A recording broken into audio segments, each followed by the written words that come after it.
semua, jumpa lagi dengan saya Erwin Spandi dari Winner Stocks Indonesia. Bagaimana hari ini kabarnya?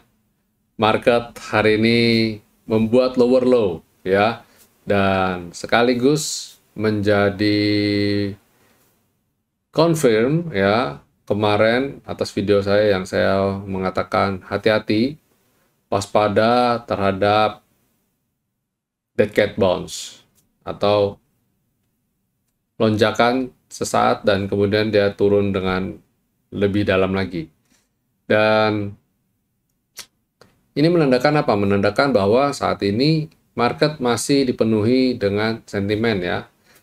Masih dipenuhi dengan panic selling ya. Apa yang dimaksud dengan panic selling? Mungkin saya bisa berikan contoh lewat gambar berikut ini ya. Mungkin sudah banyak yang melihat dan oh ya, ini gambar ini mengingatkan saya pada ya. Dan ini memperlihatkan waktu itu kondisi yang saya lihat ini lebih pada sebenarnya nggak ada salah kata ya yang ada di sini ya. Cuma maksudnya nggak ada sentimen yang jelek, tapi lebih karena setelah masuk ke beberapa telinga, akhirnya terjadi melenceng ya. Jadi katanya jadi berubah. Tadinya dibilang Excel, really Excel, Excel jadi sell, akhirnya sell, jadi akhirnya orang panik ya. Jadi ini yang sering kali terjadi di sini. Jadi berita apa yang sampai di telinga Bapak Ibu dan seberapa cepat, seberapa akurat, nah ini yang mempengaruhi juga.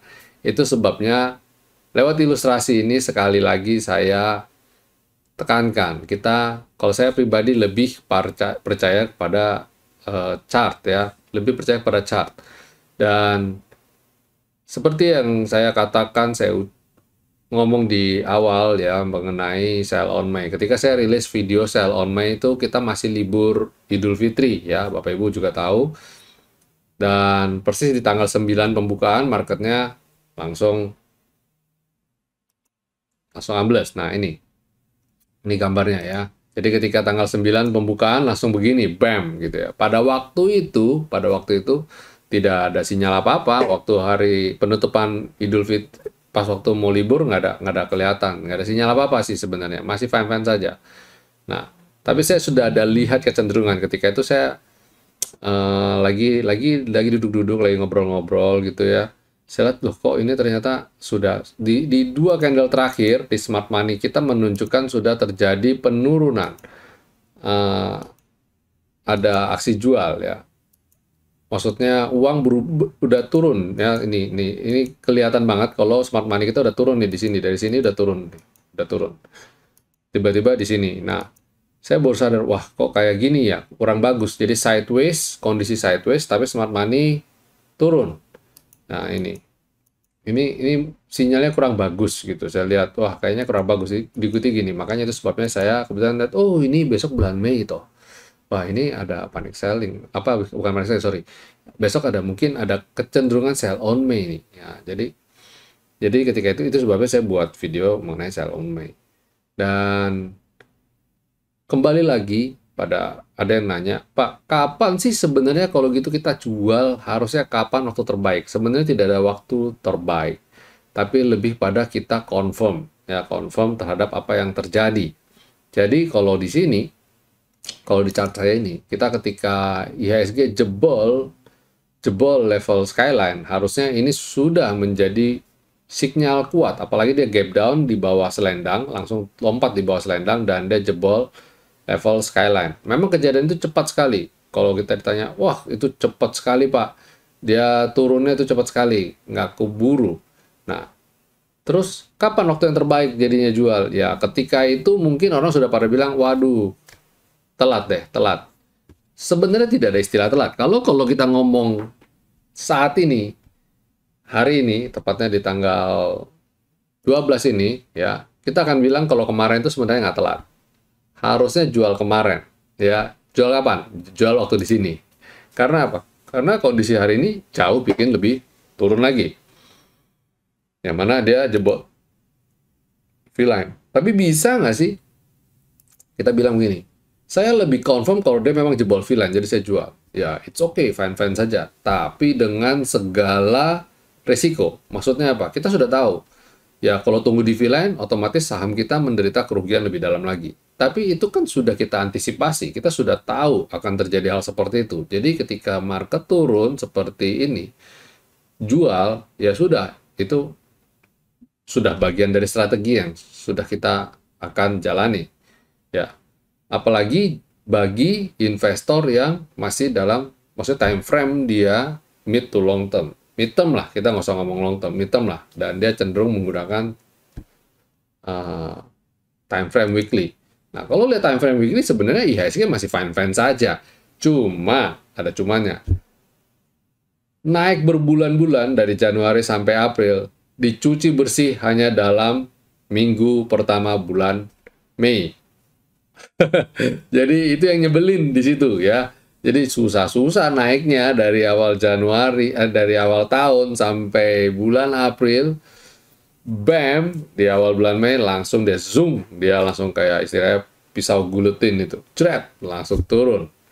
Nah, itu yang nyebelin. Jadi kalau kita ngomong sebenarnya lagi-lagi, kembali lagi, kita sebenarnya sudah dapat sinyal jual ketika dia turun di jebol selendang ya. Ini kalau di weekly. Bagi trader yang short term sampai mid term mestinya sudah jual ketika IHSG di 6.800. Yang mana ketika 6.800 IHSG ada di level, nah ini. Ketika kemarin dia rebound, dan ditutup dengan candle seperti ini, nah kita udah tahu, wah ini istilahnya bisa ada beberapa istilah. Satu dead cat bounce, satu lagi whipsaw. Ya, ini whipsaw itu kayak cambukan, bang, dia turun lagi. Nah, ini harusnya jual. Lagi-lagi kita kan bilang, harusnya, dan harusnya. Kalau tahu gitu, ya saya akan jual kemarin.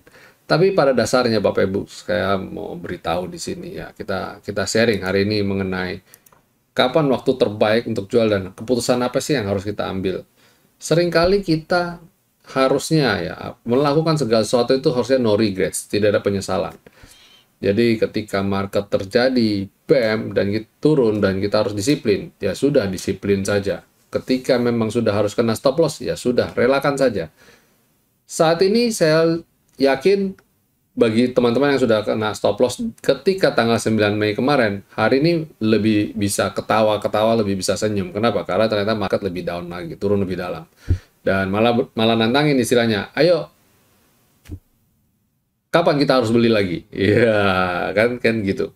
Tapi berbeda dengan teman-teman kita yang belum keluar, waduh, turun nih. Enaknya gimana ya? Average down kah? Atau duduk diam kah? Gitu. Semua kembali lagi ke strategi masing-masing trader. Atau lebih ke, semua kembali lagi ke saham yang sedang ada dalam portofolio kita.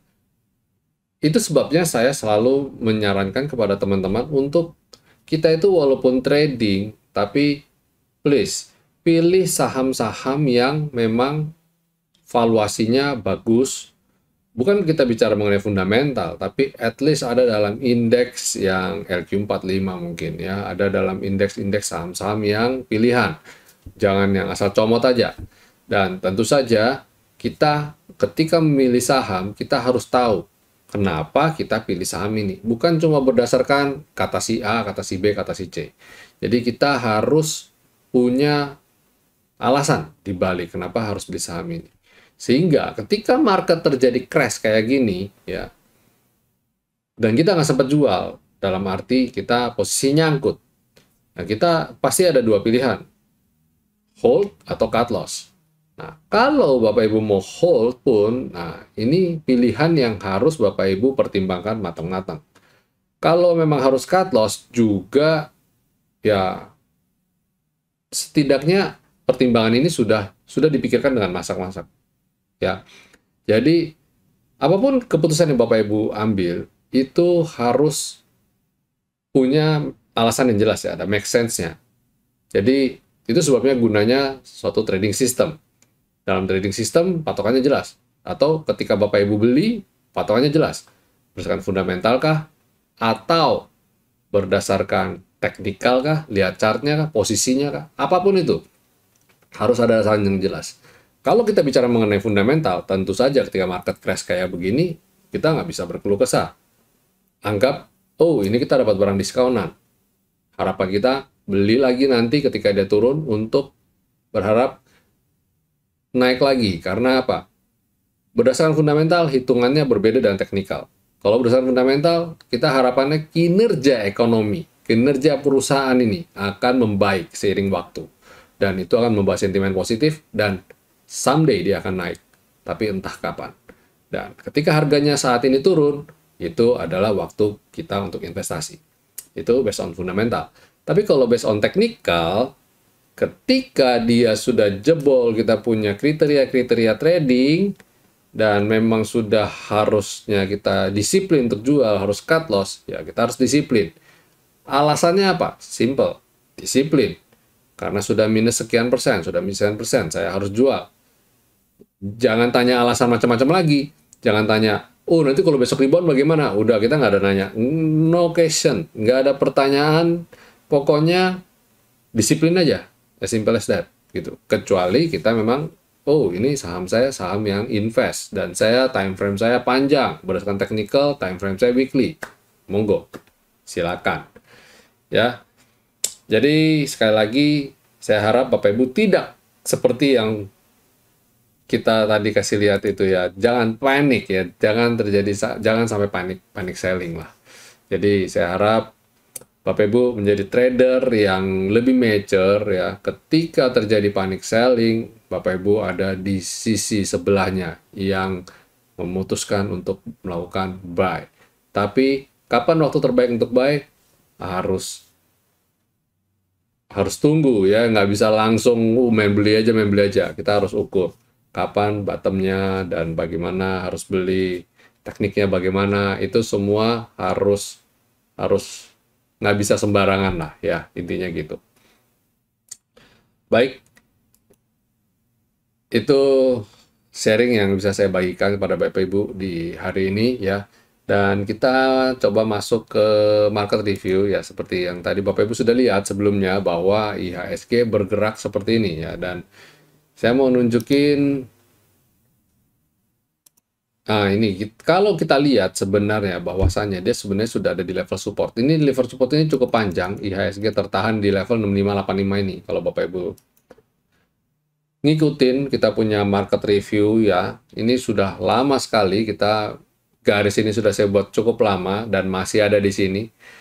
Jadi kalau kita lihat dia ada di level support nih saat ini 6585, dan support berikutnya jika ini besok tertembus ada berikutnya di level 6504 sampai dengan 6480. Masih sangat relevan. Jadi apa yang kita gambar pada waktu itu masih sangat relevan, bergerak sampai hari ini. Jadi masih valid ya Bapak Ibu ya. Jadi kalau saya lihat sih sudah dekat support. Jadi jika Bapak Ibu belum sempat jualan, it's okay, don't worry. Kayaknya market sudah ada di area jenuh jual. Dan besok, ingat besok masuk hari Jumat, jadi hati-hati ya. Bisa saja besok rebound, dan tetap saya bilang kita tetap stay calm, jangan terlalu nafsu untuk beli, karena ingat Senin juga pas lagi libur dan baru buka market tanggal 17. Jadi bisa saja nggak rebound dan terjadi aksi jual lebih lanjut lagi. Karena apa? Karena liburnya cukup panjang nih ya, jadi saja dia ada ya bicara mengenai margin, bunga margin dan sebagainya. Ini kalau saya bicara lagi panjang lebar lagi nih ya. Nah, ini kondisi saat ini saya lihat seperti itu yang saya bisa kasih tahu ya. Menurut pandangan saya seperti itu. Jadi kalaupun rebound, V-line jadi resisten, dan kalau turun lagi resisten jaga di level 6504 dan 6480. Baik. Dan lanjut kita akan coba cek bagaimana dengan sektoralnya.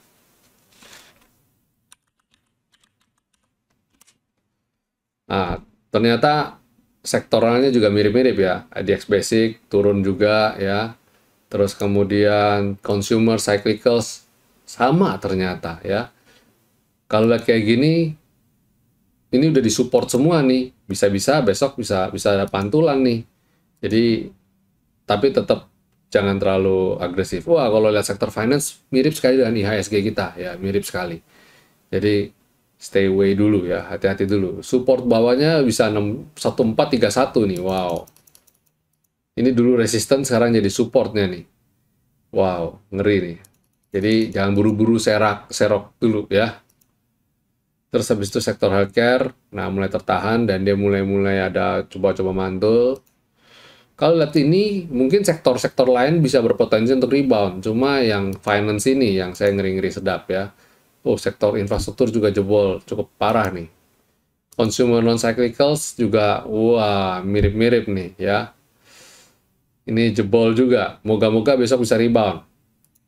Terus habis itu, properti juga kembali turun, jebol support juga.